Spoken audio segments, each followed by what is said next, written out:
The Venezuelan government announced the seizure by the United States of an aircraft used by President Nicolas Maduro. In Argentina, social discontent grows after President Milei vetoed the reform that means to increase pensions in a context of severe economic crisis. In Palestine, the UN-led polio vaccination campaign continues in Gaza Nuseirat refugee camp.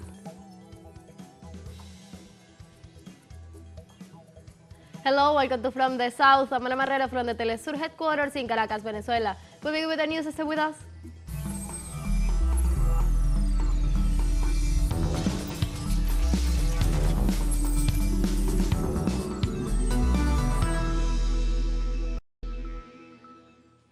The Venezuelan government announced the seizure by the U.S. of an aircraft used by President Nicolas Maduro.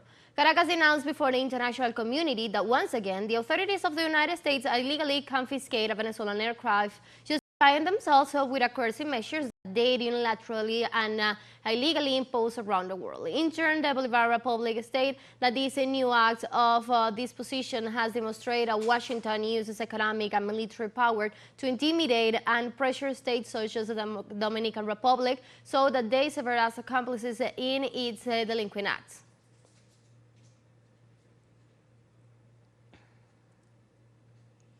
Also in Venezuela, President Nicolas Maduro assured that no one is above law and institutions of the Venezuelan state, following repeated attempts by the extreme right wing to deny the legitimacy of the electoral power.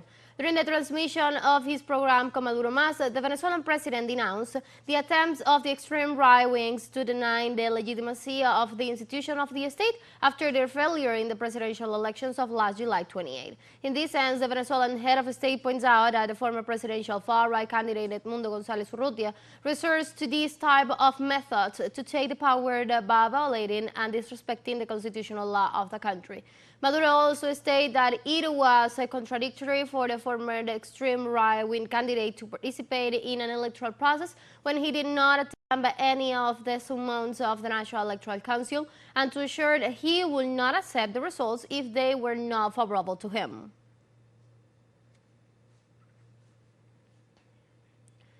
In turn, the Venezuelan president urged the people worldwide to work on building up an alternative cyberspace free and independent from the dominance of the U.S. imperialism. On my last speech before the United Nations General Assembly, I raised this great issue. Even with the presidents, I address the topic every time they call me, or I call them, that the world has to free itself and build an alternative cyberspace, not controlled, not poisoned, which does not serve to manipulate and to establish these cyberspace warfare systems. Look at the kind of cyber attack that is being mounted here on social media. But another attack was on the transmission system of the National Electoral Council. Meanwhile, they were willing to shut down the power grid on July 28th, and we prevented it, but they managed to destroy the nodes and the systems that they themselves create. The invitation of President Vladimir Putin to his counterpart Nicolas Maduro to the next BRICS summit generated expectations in Venezuela, with the likely entry of the country to the Organization of Emerging Countries. Let's see the details in the following coverage from Caracas with our correspondent Ignacio Lemos. The Venezuelan economy recovers despite being hit by the blockade for years. The central bank announced that the country achieved 13 quarters of economic growth, and the GDP ramped up from 8.40% to 8.78% in the first quarter of 2024. I think the trend is upwards. Let's hope that by 2025, our economy improves even more, that we surge our economy even more, and that Venezuela be more developed. There are still challenges in the process of economic reactivation. The Piccadilly Company trades locally produced shoes imported from southern Brazil. Its owner refers to the hurdles imposed by the blockade, such as the need to triangulate the maritime transport of the merchandise so that it arrives from a neighboring country. The merchant ship has to, instead of sailing along one sea, which is this one, it has to travel on another sea and has to transship in Cartagena, and that represents more cost on the freight side, not more on the shoes, but on the freight, and it implies more time to reschedule the orders. It is a month and a half, a month and 10 days for the merchandise to arrive, when in the past, if it came by this sea in 10 or 11 days, the merchandise was here. New routes of international cooperation are open for Venezuela. President Nicolas Maduro was invited to the BRICS summit in the Russian city of Kazan on October 23 and 24. According to Foreign Minister Ivan Gil, the country is already in the organization's orbit. We have the support of all the BRICS members. I was in Russia a few months ago and met with all the foreign ministers. With the 10 foreign ministers of the BRICS, we have noteworthy support for Venezuela to work with the BRICS. In fact, we are already working. Our ministers are attending meetings of the BRICS. We are participating in the commissions. We are participating in the exchange of information. Russian President Vladimir Putin deems that Maduro's participation will enrich debates and help identify promising areas of multilateral cooperation. For Venezuela, as for many countries globally, the strengthening of the BRICS and joining the BRICS would bring multiple benefits. First of all, full inclusion into a new dynamic of international economic relations based once again not on the exploitation of the population, but on cooperation, on the development of all in a world of equals and, secondly, in a much safer world. The entry of Venezuela into the BRICS Plus means a leap over the barriers imposed by the blockade and the possibility of opening trade to an organization that comprises 45% of the global population. Well, it'll be very positive because Venezuela will be able to export everything we produce here and not necessarily with the US currency, the US dollar. We can export with our own currency and that will be an advantage for Venezuela, both for importers and exporters, a leverage for Venezuela, and it will further be paramount for our region since Brazil and Venezuela, if they are in that connection with the BRICS, it will be very crucial. Venezuela's impact on geopolitical and energy matters turns out to be a fundamental factor for cooperation in a group of countries of the global south that is growing rapidly towards leadership and world trade. Let's take a very first break, but remember you can now join us on our TikTok account as teleSUR English, where you'll be able to see news in different formats, news updates and more. Stay tuned for more news.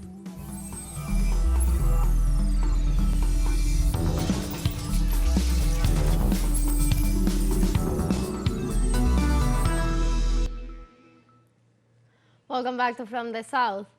In Argentina, social discontent grows after President Javier Milei's vetoed the reform that was meant to increase pensions in a context of severe economic crisis. In response to the veto, the Argentine justice system received the first legal actions for alleged breach of duties of the public office against President Milei.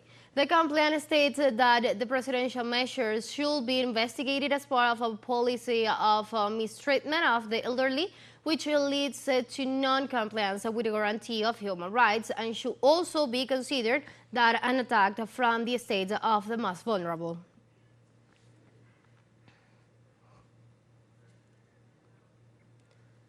Russian President Vladimir Putin met with his Mongolian counterpart Nuseirat in Ulaanbaatar on Thursday.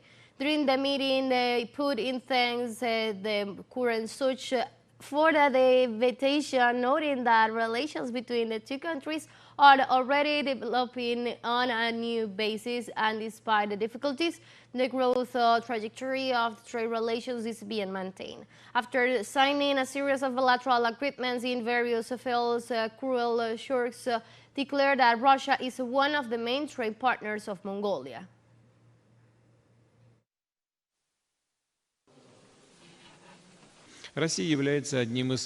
Russia is one of Mongolia's main foreign economic partners, and in the first 7 months of this year, trade turnover has increased by over 21%. Moreover, commercial settlements between our two countries are carried out almost entirely in currencies alternative to the dollar. For his part, the Mongolian president expressed his confidence in Russia's leadership in matters of international cooperation. Let us express our confidence that our eternal neighbor, Russia, will show leadership in actions for world peace, security, sustainable development, and the welfare of mankind, and will make a valuable contribution to strengthening the trust, mutual respect, and cooperation of the countries of the world. As part of his tour of Asia and the Pacific, Pope Francis landed on Thursday morning in Jakarta, capital of Indonesia, home to the largest number of Muslims in the world.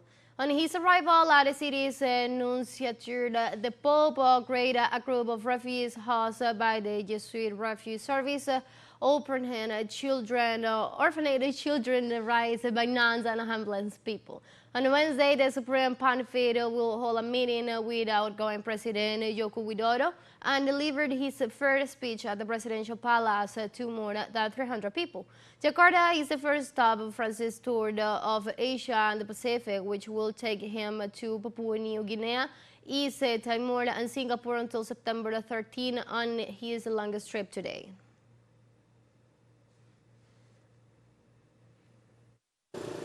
He's not coming here just for a Catholic people.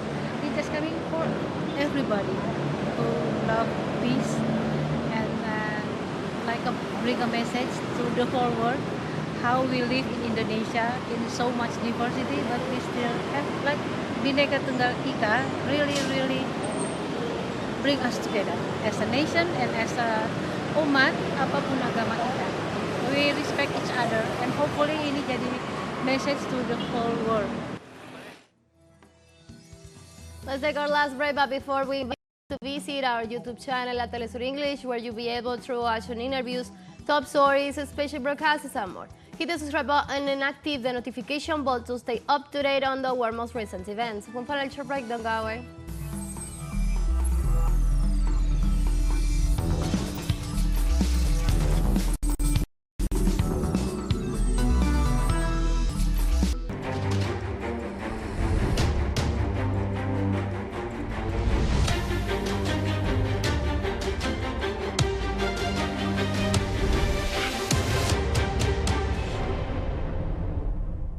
Welcome back.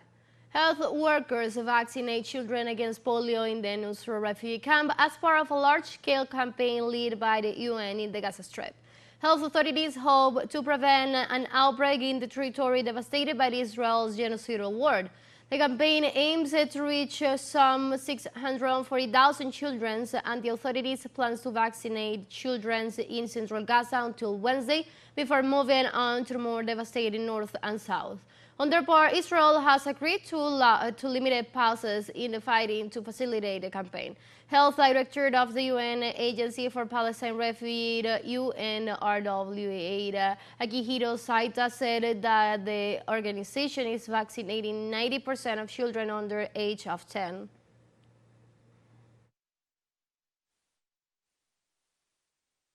We regularly check the sewages in all the countries in the world to make sure that there is no polio virus. And then we did it in Gaza. And we checked the sewage in the laboratory designated by WHO. And then we found that there are polio virus type 2 from the polio vaccine. And because of this, that we need to vaccinate all the children less than 10 years in Gaza. And we unfortunately had one case of polio recently. And to address this polio campaign, WHO, World Health Organization, and the UNICEF brought 1.2 million doses of polio type 2 vaccine to Gaza recently. These conditions, the lack of cleaning supplies, overcrowding, and the spread of sewage water, we decided that our children must be vaccinated to protect them. In the United States, pro-Palestinian demonstrators marched in the streets of New York City in solidarity with the Palestinian cause. Let's listen. So we demand arms embargo and demand the permanent ceasefire and demand people in Gaza should go back to their homes, should be free of Israeli occupation and just to release all hostages. This is the only way to do that. We are here in Union Square today because there is no words to describe the unbelievable genocide which is taking place in front of the whole world, and the whole world is silent. We are here as Jewish people to say that we are embarrassed with what the Zionist state of Israel is doing. Hundreds of people took to the streets in Turkey in an U.S. demonstration rejecting the United States interference in the country and the world. During the protest, citizens demand that the United States withdraw its military troops from the country, including the Insigrin base, the largest and most strategically important base housing U.S. nuclear weapons. Hours before that, the demonstration, about 15 activists of the Turkish Youth Association attacked two crew members of the U.S. and amphibious ship in the city of Smyrna. The movement points out that U.S. soldiers carried the blood of Turkish soldiers on the blood of thousands of Palestinians on their hands.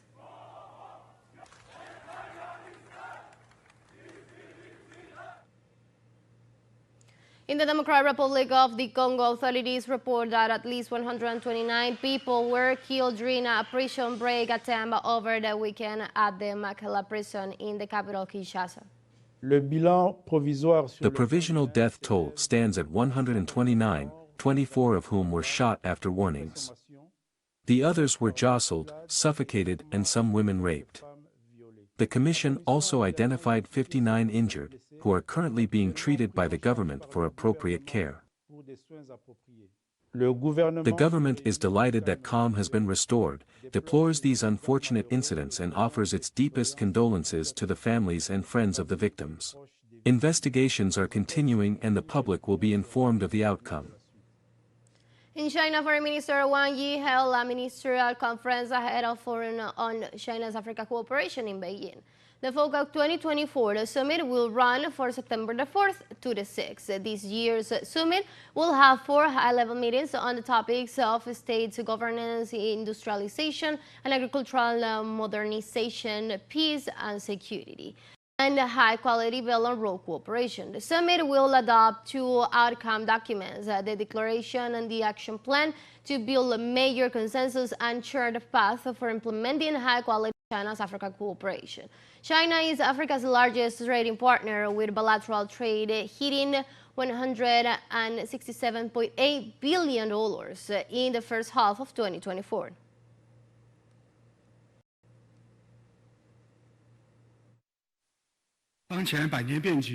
Currently, the changes of the world are accelerating, and the world has entered a new period of turbulence and transformation. The collective rise of the Global South, represented by China and Africa, profoundly affects the process of world history. We will work together to promote modernization and jointly build a high-level China-Africa community with a shared future. This is in line with the inevitable requirements of historical progress and reflects the common aspirations of the Chinese and African people.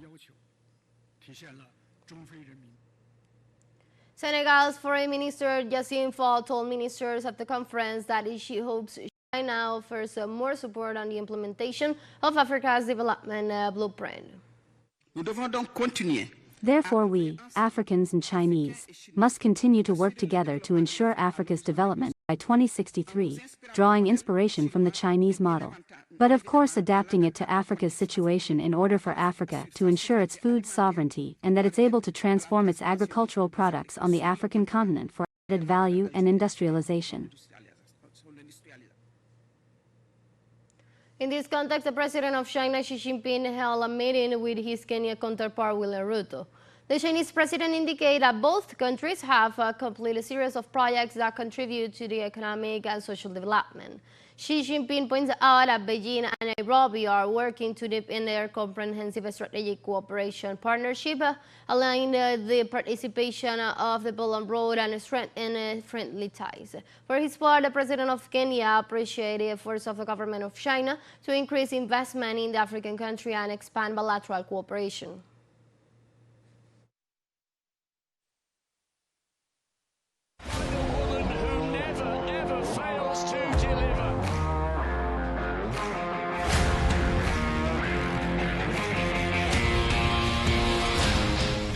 And now we change topics. In Uruguay, renowned football player Luis Suarez announced his retirement from international football, revealing in tears that on Friday he will play his last game in his country, the 2026 World Cup qualifier match against Paraguay in Montevideo.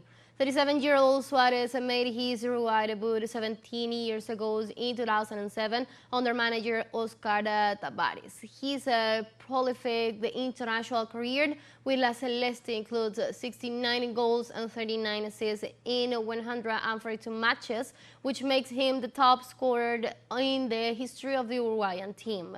Precisely, Suarez represents his nation at 8 major international tournaments, playing in 4 World Cups, including the 2010 edition where he scored 3 goals as Uruguay reached the semifinals. In addition, he scored an assist in the 2011 Copa America final, helping Uruguay to beat Paraguay to win the country's 4th title.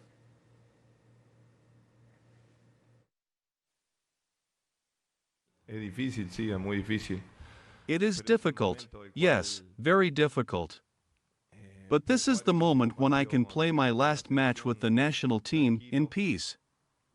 I'm going to play it with the same illusion that I played my first match in 2007, with the same passion, with the same illusion as that boy who started at the age of 19. It is difficult, it is very difficult because it was not an easy decision. But I have the peace of mind that I gave everything until the last game and that the spark did not fade away little by little. And that is why I made the decision to do it now. We have come to the end of this news brief, but you can find these and many other stories on our website at telesurenglish.net.